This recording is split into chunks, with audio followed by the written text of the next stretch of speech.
Good morning sa ating lahat. Pagpalang umaga po, Blessed Sunday sa bawat isa sa atin. We are also glad na kasama natin Sister Christy. Welcome, Sister Christy. Uh, always happy tayo na yung regularly nakasama natin sa Facebook Live or YouTube ay nakakasama din natin sa face-to-face. So, ngayong araw po na ito, nagwe-welcome tayo sa panibagong buwan ng taon. So, panibagong buwan, panibagong tema rin para sa ating mga mensahe. Abril na po. So, nakalipas na ang unang quarter ng taon, 2025. Nakapasok na tayo sa second quarter. So, sa buwan po na ito, pagtutuunan naman natin ng pansin ang life and ministry of the Lord Jesus Christ. Since it's month of Holy Week, nasa loob ng Abril ang Holy Week, pag-usapan po natin, alamin natin yung life and ministry ng ating Panginoong Jesus.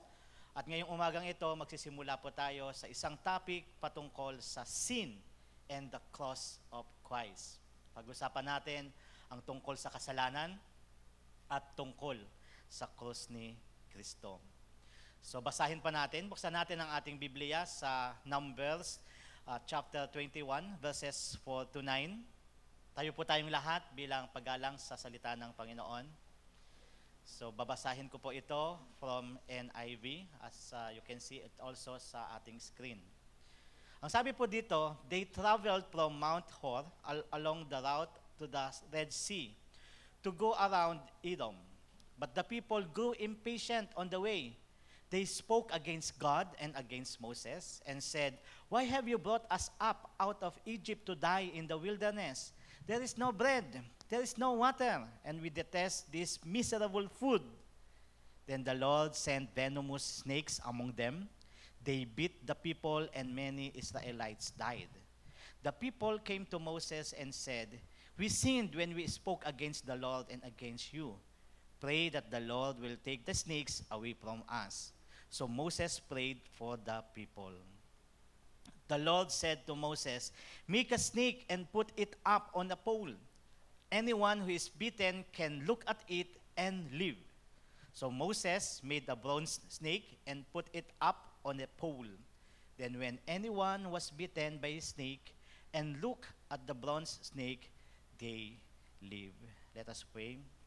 Lord God, another month po kami at another theme para po sa mga sermon namin na aming mapapakinggan. Lord God, this time we desire to know more about life and the ministry ng aming Panginoong Jesus. And as we tackle sin and the cross of Christ, give us wisdom and understanding. Give us an open heart, O God, with a willingness na matuto muli at matuto pa ng mas malalim mula sa iyong salita. To you we entrust this message in the mighty name of our Lord Jesus Christ. Amen. Pwede po tayong maupo. So there is a question for every one of us that you may ponder on. Ang sabi dyan, gaano ba kahalaga para sa iyo ang krus ni Kristo? What is the importance of the cross of Christ? How do you understand the importance, the value, the significance of the cross of Christ? Nung ako po ay nasa kabataan pa, so probably I was 7 or 8 years old noon, madalas ay nagpapalabas sa TV ng mga horror movies. Like Shake and Rattle and Roll. Alam natin yung movies na yon. Umabot na yata iyon sa 16 na movie, no? And then sa radio naman, mayroong yung title na Gabi ng Lagim sa DCRH. Alam niyo po iyon? So, since na-expose po tayo sa mga katatakutan, tayo pong mga millennial, no? May mga laro po noon na tungkol din sa aswang o multo na hinahabol ka. Hahabulin ka, mayroong taya at hahabulin ka ng multo o ng aswang. Pag nahabutan ka, nakain ka na at ikaw na yung taya. Now, ang best po na panlaban namin noon sa taya na multo aswang kapag malapit ng aabutan ay ipagkukrus yung dalawang hintuturo. To make a cross. Ibibigay. Ganyan. So kapag ganon, wala na. Hindi na mahahabol ng multo o makakagat pa ng aswang kasi krus na yon. Wala ka nang laban doon. That was when I was a child. Para sa murang isipan pa ng isang bata, ganun ka makapangyarihan ang krus. Madaya ka kapag nag-krus ka na kasi hindi ka na mahabol eh. Wala nang laban sila. So, para sa isang bata, makakaya niyon na maitaboy ang anumang uri ng multo o malupig ang anumang matinding pwersa ng kadiliman. Krus ang ating panlaban. Iyon ay sa isipan ng isang bata. At probably noon ay nakaisip ka rin ng ganon noong bata ka pa. Ngunit nang tayo po ay nagsilakihan na at nagkaroon na ng mature na kaisipan, ang tanong ay, do we still have that concept of the power of the cross? Do we still believe in what the cross can fulfill? Or ngayon ay para sa atin, it was just a child's game? Sa panahon po ba natin ngayon, gaano pa ba pinahahalagahan ng tao ang krus ni Kristo? So I do believe that the cross of Christ is still significant even today, and it will always be significant kahit pa sa pagdating ng mga susunod na panahon, here and beyond. So yun po ang topic natin ngayong umagang ito. Ating pag-aaralan po mula sa salita ng Diyos, ano ba ang significant ng krus ni Kristo sa ating buhay bilang mga disipulo niya. Now, going back sa ating text sa Numbers 21, 4-9, nakita po natin dito na nakagawa ng isang matinding pagkakasala ang mga Israelita laban sa Diyos. Ang pangyayari po ay nang palayain ng Diyos ang mga Israelita mula sa pagkakaalipin sa Ehipto, ito po yung nangyayari dito, naglalakbay na sila patungo sa Promised Land. So inakay nga po sila ng Diyos through the leadership of Moses sa isang paglalakbay patungo sa Promised Land na dinescribe as land flowing with milk and honey. Just to illustrate kung gaano ba kasagana ang lupaing inihanda ng Diyos para sa kanyang piniling bayan, ang Israel. So, however, sabihin, yun po yung yung inilagay sa puso nila sa kanilang paglalakbay. Dadalhin sila ng Diyos sa lupang kanilang ikakonquer at maninirahan sila doon. Ang lupa na yon ay parabang a land flowing with milk and honey. The most expensive necessity sa time nila noon. However, along the way, batay po sa ating nabasa, the Israelites become impatient. Nainip sila sa layo at hirap ng kanilang paglalakbay. At naglakbay pa nga sila sa wilderness. Sabihin, sa lugar nila, meron dong parang disyerto. No? So, talagang bare land. So, because of that impatience, iyon ang naging dahilan kung bakit nakapagsalita sila ng mabigat laban sa Diyos. Kayo po ba? Naranasan nyo na ba na makapakinig ng isang masakit o mabigat na salita? Siguro lahat po tayo, nasabihan na yon kung ano nung masasakit na pananalita o mabibigat na pananalita sa atin. Ano po yung naramdaman nyo noong marinig nyo yung mabigat na salita na yun na sinabi sa iyo? Now, dito po sa verse 5 ng ating text, mababasa natin na ang Diyos mismo ay nakapakinig din ng mabigat na pananalita. Ano yung mabigat na pananalita na yun na narinig ng Diyos? Ang sabi dito, they spoke against God and against Moses and said, "Why have you brought us up out of Egypt to die in the wilderness? There is no bread, there is no water, and we detest this miserable food. Ano ba yung miserable food na tinutukoy nila? Yung nasawa na sila doon sa kakaibang wafer na nakukuha nila every morning pag natapos na yung dew, morning dew, lilitaw na yung wonderful bread na yon, naggaling mismo sa Diyos, yung mana na tinatawag. Nagsawa na sila doon, kaya naghanap sila, ano ba ang maipapakain nyo ba sa amin? So binadalhan sila ng God ng another kapartner nung food nila, karne ng pugo, quail meat.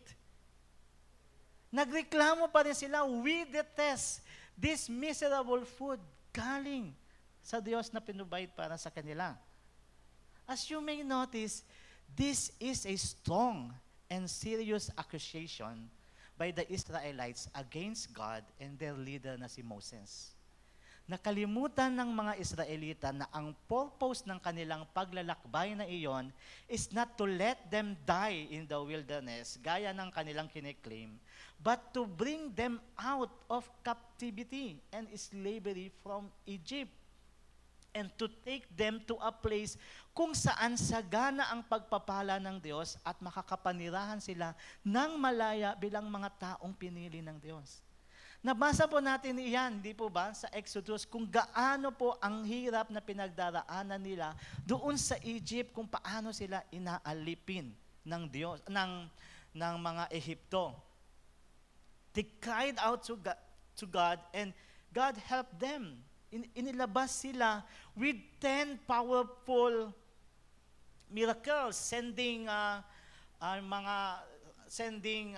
punishment, 10 punishments sa Egypt. Pero nakalimutan nila iyon, yung magandang plano ng God para sa kanila, na sila ay maglalakbay to live sa isang lupa na para talaga sa kanila. So instead of appreciating what God has done for them, nag-focus ang mga Israelita sa kanilang current situation. We have no bread. We have no water at sawang-sawa na kami sa kakakain ng karne ng pugo. So nagsimula na silang magreklamo at ang naging focus na nila ay ang kanilang inconvenience. Nawala na sa kanilang paningin, sa kanilang pananaw, ang magandang plano ng Diyos na sila ay dadalhin sa isang lugar na mararanasan nila ang buong-buo at masaganang pagpapala ng Diyos. Ang nakikita na lang nila ay ang kahirapan ng buhay. Actually, mga kapatid, ganun po talaga ang kasalanan. Sin is about ignoring and neglecting who God really is. And because of that, it causes a person to shift. Ililipat na, to shift his or her faith sa ibang bagay sa halip na sa Diyos. Hindi ko na gusto ang buhay ko na ito, kaya titingin na siya sa iba at maghahanap, ano ba ang buhay na makapagpapasaya sa akin? Nahihirapan na ako sa buhay na ito. Ipinahayag po ng Diyos ang kasalanang iyon. Yung kasalanan na ignoring and neglecting who God really is and going to other things sa halip na sa Diyos. Tignan po natin ngayon sa Jeremiah 2:13. Ang sabi po dito sa Jeremiah 2:13, "My people have committed two sins. They have forsaken me, the spring of living water, and have dug their own cisterns, broken cisterns that cannot hold water." Ayon po dito, ang matinding kasalanan ng mga Israelita sa Diyos ay when they preferred other things over God. Using a figurative speech, God describes Himself here as spring of living water. Bukal. Di ba? Nakita po natin yan. So, nung kami po ay nasa Paracelis pa, pupunta kami sa tabing bayan doon, yung Natonin. Meron kapudong madadaanan na spring of fresh water, living water. Sabihin, tuloy-tuloy yung tubig. So, tumatapon lang po yun sa tabing daan at kung gusto mong kukuha doon, ay magdala ka lang ng lalagyanan, kuha ka lang doon para ka nang bumili ng alkaline water. Ano ba ang alkaline water ngayon? Pero doon, everyday kapag dadaan, makikita ka doon, tuloy-tuloy lang. Summer, winter or fall, summer or rainy days, makikita mo tuloy-tuloy lang yon. That's a spring of living water. Then, ang sabi pa ng Diyos, ang isa pang kasalanan, so they have forsaken that, si God. So, ibig sabihin po dito ng God that when He describes Himself as spring of living water, He is the source of life. And His provision never ends. Just like a spring of living water. Hindi iyon mapuputol. But what did the Israelites do laban sa Diyos na ginawa o ginagawa rin ng mga tao? Sabi din dyan, people have forsaken God, the spring of living water, and have dug their own cisterns, broken cisterns that cannot hold water. Namuhay ang tao sa sarili nilang pamamaraan at naghanap pa ng sarili nilang pagkukuhanan ng provision for self-preservation apart from God. So hindi lamang po iyon. Ang mas pinili pa ng tao na ang napuntahan ay ang limitadong pagkukuhanan ng kanilang ikabubuhay kaysa sa unlimited source of life. Gaya nga po ng sinasabi ng Diyos dito in a poetical way. I am a spring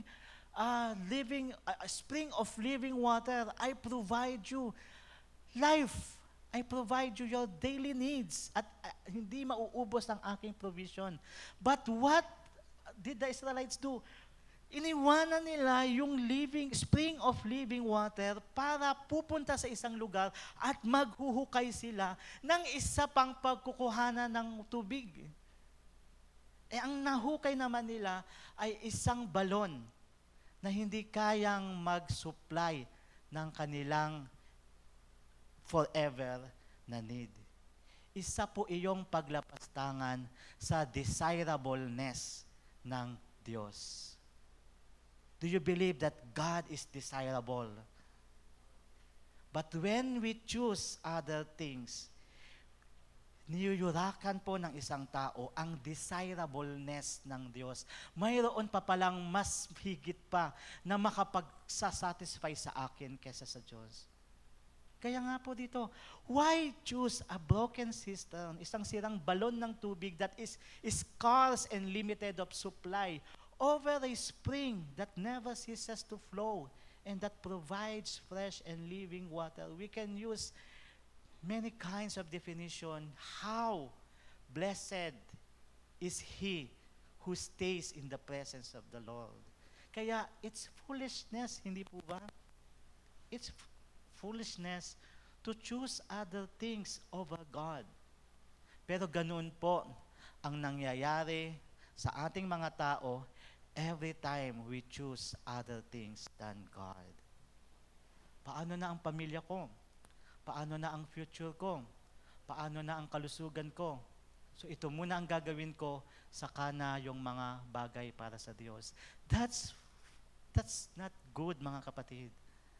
Because we are walking away from the spring of living water to stay there and let God provide what you need doon sa mga bagay na iyon instead of looking sa iba pang mga bagay.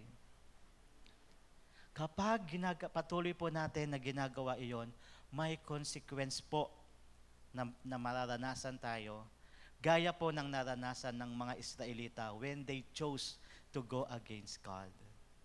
Ayon po sa ating text, tignan uli natin yung text natin sa verse 6. Then the Lord sent venomous snakes among them. They bit the people and many Israelites died. Mag-sideline lang po ako, no? Sidetrack. Nung pinag-aaralan ko po ito, ini-imagine ko, ang initial thinking ko po dito is yung bang mayroon diyang snake na nagbagsakan sa kanila. at pinagtutuklaw-tuklaw sila. It's one possibility, di po ba? Na palang biglang may nagtalunan na ahas sa kanila. Pero isa rin sa pumapasok sa isip ko, dumami. Biglang yung mga ahas ay naglitawan doon sa lugar kung nasa saan sila. Kaya kapag sila ay lalakad at pupunta sa kung saan pupuntahan nila, biglang mayroong ahas pala doon, tutuklawin sila. So every time na sila ay gagawa ng kanilang mga activities, the snakes are there, hindi nila napapansin. Ang dami ng mga ahas dito. Bigla na lang silang tutuklawin. Merong ahas na nakatago doon sa pinakuhanan nila ng tubig. Merong ahas doon sa lulutuan nila and pinagtutulugan nila and other things. Kaya sila ay napagkakakagat at nangamatay. That's one possibilities. But for whatever possibilities, ang point dito is God has punished them. Pinarusahan sila ng Diyos. God has allowed that venomous snakes to be with them because of their sin of going against God. Na nagreklamo sila at mistulang sinisisi pa ang Diyos sa kahirapan kanilang dinanas. Napahamak sila. Many died because of snakes bites. However, in verses 7 to 9, may progression. The people came to Moses and said, "We sinned when we spoke against the Lord and against you. Pray that the Lord will take the snakes away from us." So Moses prayed for that people. This is the best response that we should do kung tayo po ay nakaka-realize na meron na palang consequence o nakaka-experience na tayo ng consequence because of our wrong and sinful choices. In verse 8, the Lord said to Moses, "Make a snake and put it up on a pole. Anyone who is bitten can look at it and live." So Moses made a bronze snake and put it up on a pole. Then when anyone was bitten by snake and looked at the bronze snake, they lived. So ayon po dito, nakapagsisi naman ang mga Israelita at nakahingi pa ng tulong sa Diyos bago mahuli ang lahat at sila ay malipol. So namumuhay na sila. Ang dami namang ahas ngayon, bigla na lang dumami ang ahas. Nangangamatay na sila, then nakarealize sila, we need to bow down and ask forgiveness sa Panginoon because of that statement that sinabi natin sa Diyos. At sa paghingi po nila ng saklolo, hindi naman sila binigo ng mahabaging Diyos. God provided them a way out of their misery by commanding Moses. Moses, gumawa ka ng isang tansong ahas. So, ilagay mo iyon sa poste, ikabit mo sa poste, at iyong iangat. Tusok, probably. Tusok mo yung bronze snake na yan. Then, God instructed everyone to look at that bronze snake. Yang nakaangat na tansong ahas na yan, tingin kayo dyan. Ang sino man na makakagat ng ahas at titingin sa tansong ahas, sila ay masasagip mula sa kamandag niyon. Ikaw ay pupunta sa kaparangan o sa isusuwag, i-take care mo yung iyong baka, nakagat ka, then punta ka doon sa kung nasaan nakikita yung tansong ahas, tingin ka doon at ikaw ay gagaling, mabubuhay ka. At yun nga po ang nangyari. Ang sabi sa verse 9b, when anyone was bitten by a snake and looked at the bronze snake, they lived. Praise God for that. Amen? Napakayaman talaga ng habag at kapatawaran ng Diyos. Hindi na lang niya hinayaan, napakasakit ng sinabi niyo sa akin. Okay, sige, ma-realize niyo dyan, maubos kayo dyan sa inyong ginawa sa akin. Pag ubos na kayo, doon nyo malalaman, kung malalaman nyo pa, na it is wrong to go against me. But God, ang Diyos, pinakitaan sila, pinakita pa rin ang habag niya. They do not deserve to be forgiven or they do not deserve to be healed. Pero sabi ng Diyos, I will find a way for you. I will forgive you and I will heal you. Alam niyo po, this is a remarkable story ng Israel na nagpapakita ng redemption at saving grace ng Diyos. This story kung paano sumasagip at nagliligtas ang Diyos. At ginamit po ito na reference ng Panginoong Jesus to emphasize the redemptive power naman ng kanyang death on the cross. Ang sabi po sa John 3:14-15, ito po ay nung kausap niya si Nicodemus. Ang sabi niya dito, just as Moses lifted up the snake in the wilderness, so the Son of Man must be lifted up, that everyone who believes may have eternal life in Him. So ang emphasis po na dapat nating makita sa statement na ito ni Jesus ay nasa lifted up. 2 times binanggit po dito yung lifted up. In the wilderness, Moses lifted up the snake made out of bronze so that those who were bitten by snake and look upon it may live physically. Gagaling sila. Tingin lang kayo dyan, gagaling kayo. However, in the case of Jesus, He must be lifted up on the cross so that those who look to Him in faith, they will live spiritually and eternally. Nangamatay na po yung taong gumaling dahil sila ay nakagat ng ahas at tumingin sila sa tansong ahas. Nangamatay na sila. But dito, kaiba naman ang pag-lift up sa Panginoong Jesus sa krus. They will live eternally. Even though they die, they will continue to live. Ganun po kahalaga ang krus ni Kristo. That is the significance of the cross of Christ. Because of the cross of Christ, tayo pong mananampalataya niya ay makakapamuhay na bilang mga taong nakatanggap ng buhay na walang hanggan. Let me ask you this, mga kapatid. Do you believe that you have an eternal life? Amen? Naniniwala ka ba na may buhay ka na walang hanggan? Do you claim it without any shadow of doubt? Do you believe that you have now eternal life? Then, if you do, hindi ba dapat ay namumuhay ka bilang isang taong may buhay na walang hanggan? Kasi bagamat ang literal na meaning po ng eternal life, every time iyon ay mame-mention, is life of the age to come. Yun ang eternal life, life of the age to come. O patuloy na pamumuhay sa mga panahong darating pa. For whatever man panahon na darating, patuloy na mamumuhay ka. However, mayroon po iyong tinutukoy na beyond this life. Kaya nga eternal life, patuloy na mamumuhay ka. Now, if that is the literal meaning ng buhay na ito, o kahit ganoon ang literal meaning ng eternal life, dapat ay mayroon pa rin iyong manifestation sa kung paano namumuhay sa mundong ito ang isang tao na mayroon. Dahil siya ay patuloy na mamumuhay, namumuhay pa siya sa mundong ito. So dapat mayroon iyong manifestation. Lumilitaw iyon sa the way he lives sa araw-araw. He must be walking as a person who has an eternal life. Ang sabi nga po ni Pablo sa mga taga-Pilipos, above all, you must live as citizens of heaven. Hindi na tayo citizens sa kung saan tayo namumuhay. We are all citizens of heaven. Therefore, you must live as one, conducting yourselves in a manner worthy of the good news about Christ.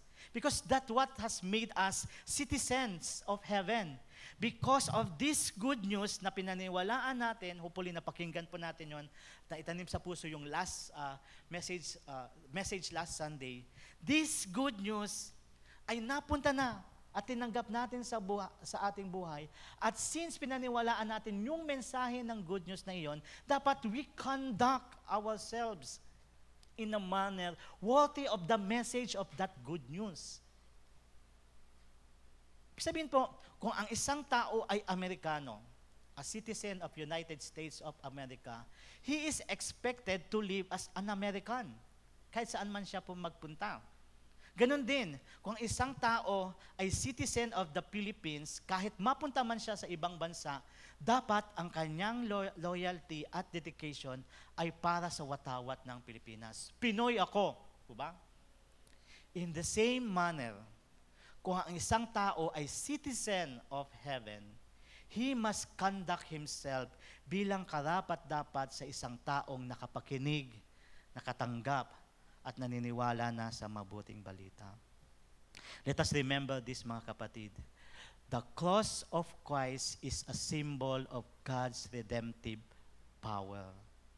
Sa makatwid, nakikita at naisa sa pamuhay na dapat natin ang nangyaring pagliligtas ng Diyos sa atin na iyon.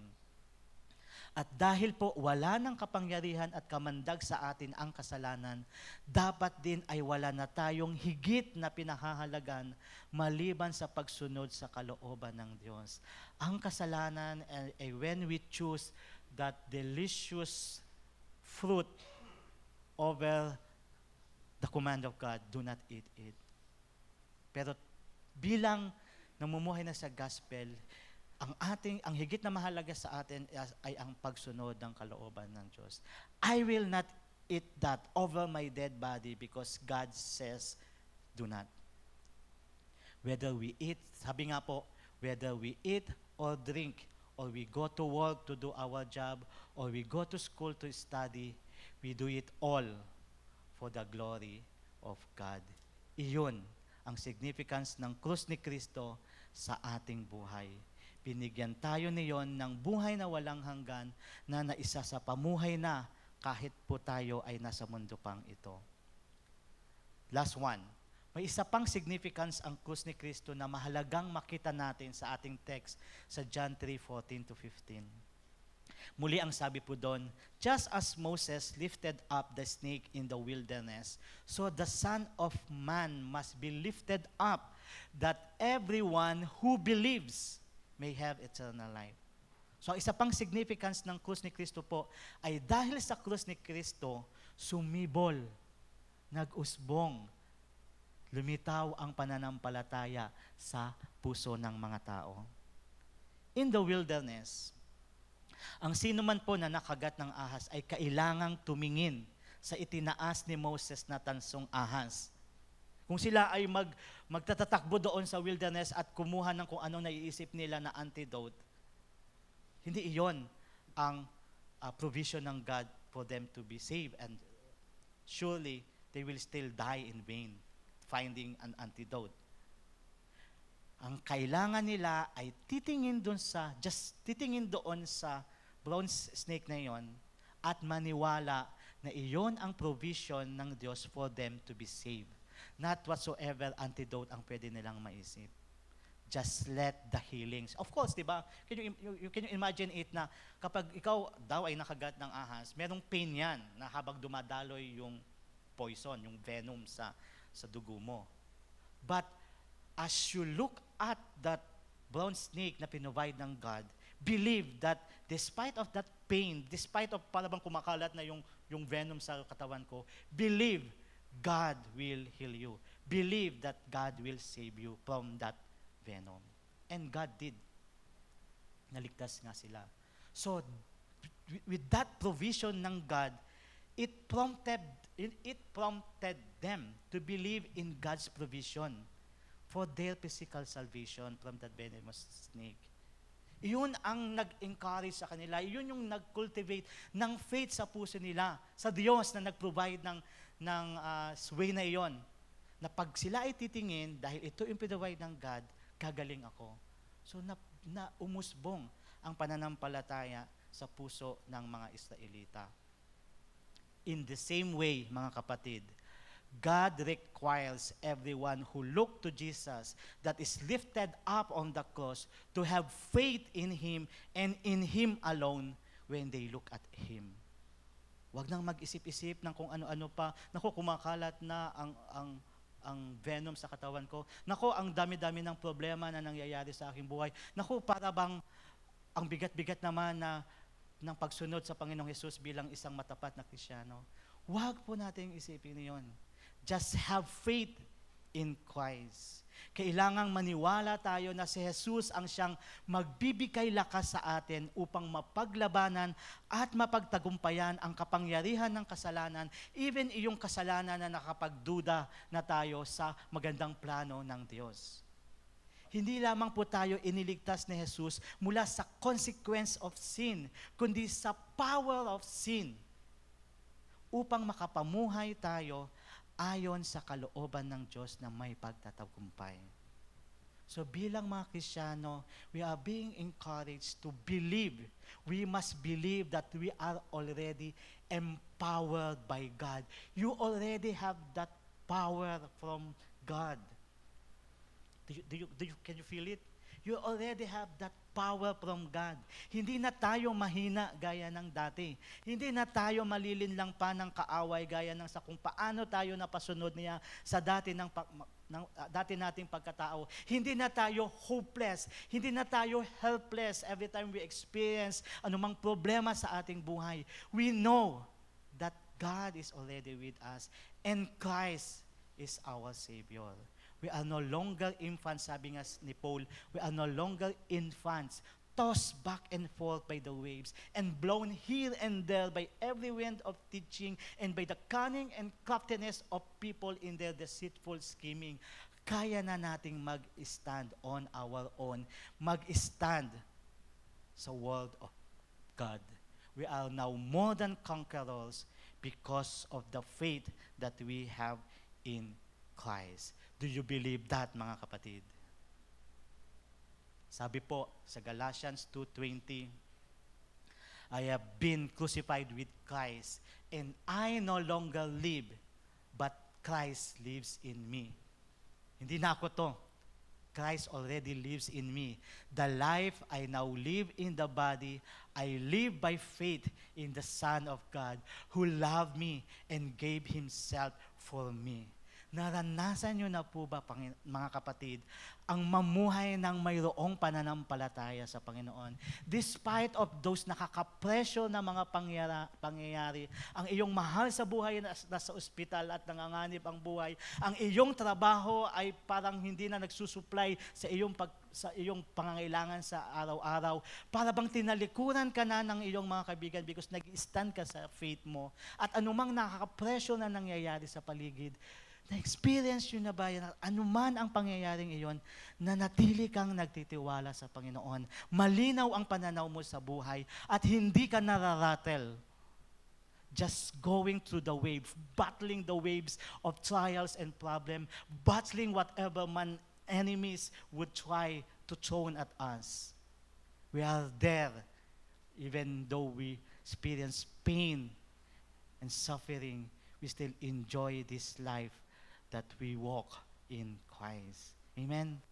Because we no longer live, but Christ lives in us. He died on the cross. He suffered on the cross. He was humiliated on the cross. But one day, the day after, He was a conqueror. He defeated death. And now we worship Him. We glorify Him as our Lord and Savior.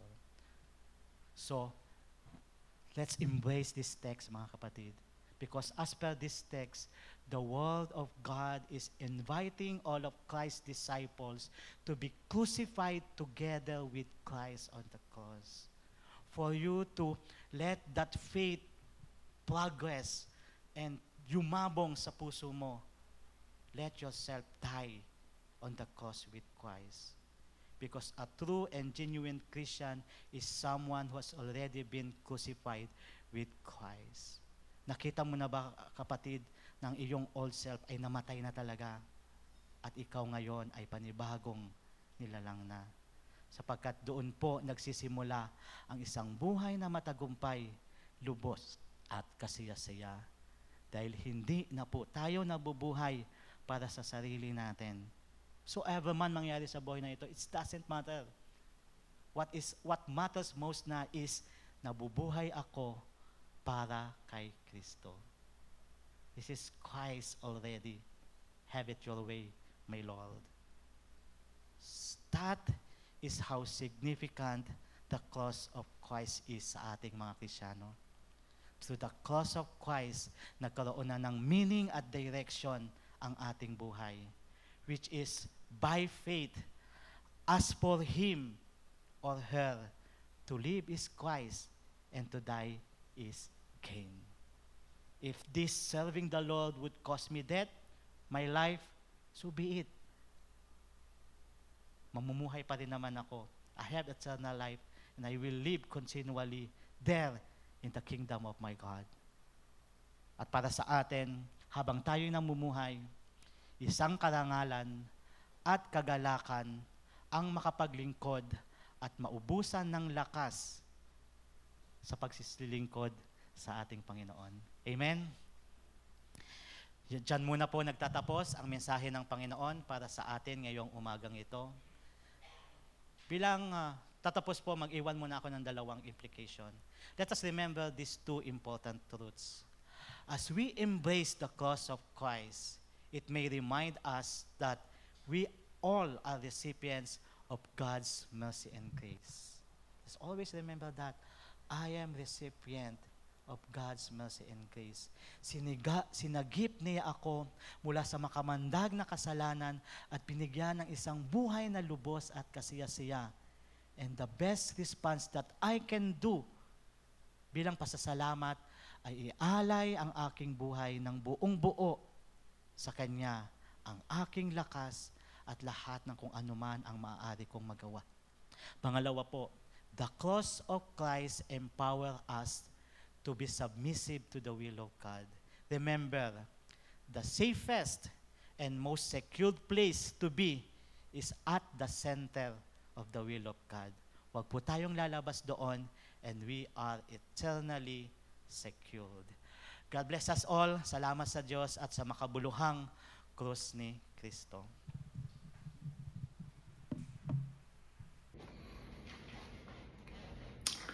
Magandang umaga po sa ating lahat. Unang-una po gusto ko pong magpasalamat sa mensahe na narinig natin sa umagang ito. Something that can give us a reminder always of how God loved us. So today, meron tayong bagong series na naman that will lead us papunta doon sa ating Holy Week celebration. And this is about the ministry of the Lord Jesus Christ. And His ministry encompasses everything. Alam niyo po na ako ay naririto sa ospital sa ngayon sa umagang ito. At hindi po yun pumipigil sa akin upang hindi kayo mabati at upang hindi magbunyi sa kabutihan ng Panginoong Diyos. Doon po sa sinare sa atin sa umagang ito, na mensaheng narinig natin is about ang kasalanan na ginawa ng mga tao, ang mga Israelita, pagkatapos na sila ay magreklamo. And there was these serpents.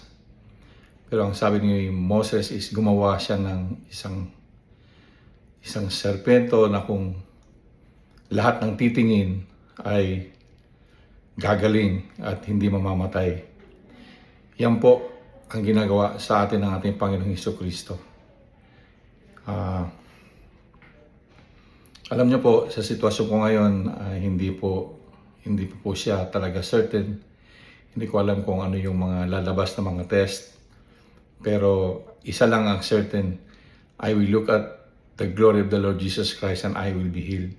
And this is the purpose ng ating gagawin sa umagang ito. We will have a singing of healing para sa akin in whatever situation. I can still make music sa Panginoong Diyos. And even kanina habang nag-preparation worship, I was really praising here dito sa loob ng aking kwarto sa ospital. And salamat sa lahat ng inyong mga panalangin.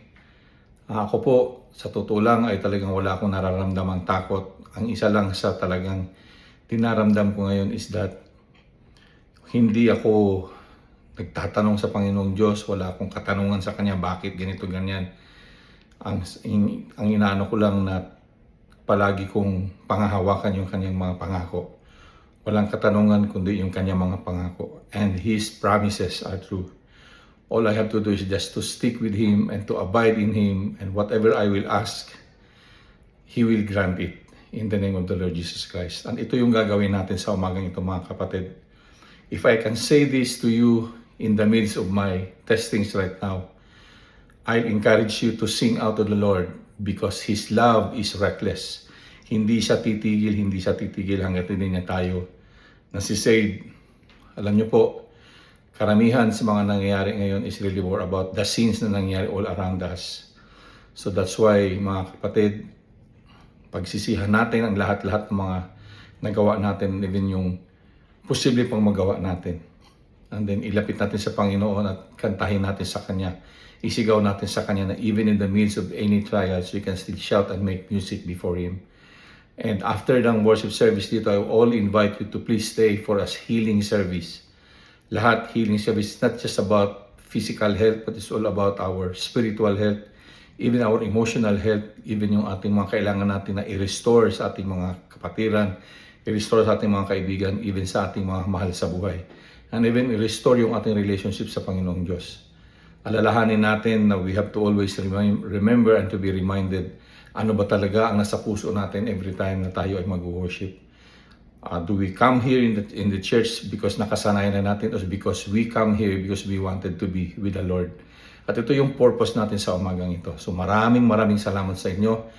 Magkikita-kita po tayo sa susunod po ng mga pagkakataon. And continue to pray for me. I'll just be here, pinapalakas ng Panginoong Diyos. At this is how we fight our battle. Kung meron tayong mga hinaharap na mga kahirapan sa buhay, o mga pagsubok sa buhay, we sing songs and we always think about the glory of the Lord Jesus Christ. But for me, mga kapatid, whatever will happen, I will live life to the fullest and I will live life for the glory of the Lord Jesus Christ. So maraming salamat sa ating lahat. Magandang umaga po. Let's sing this song, Reckless Love. Amen and amen.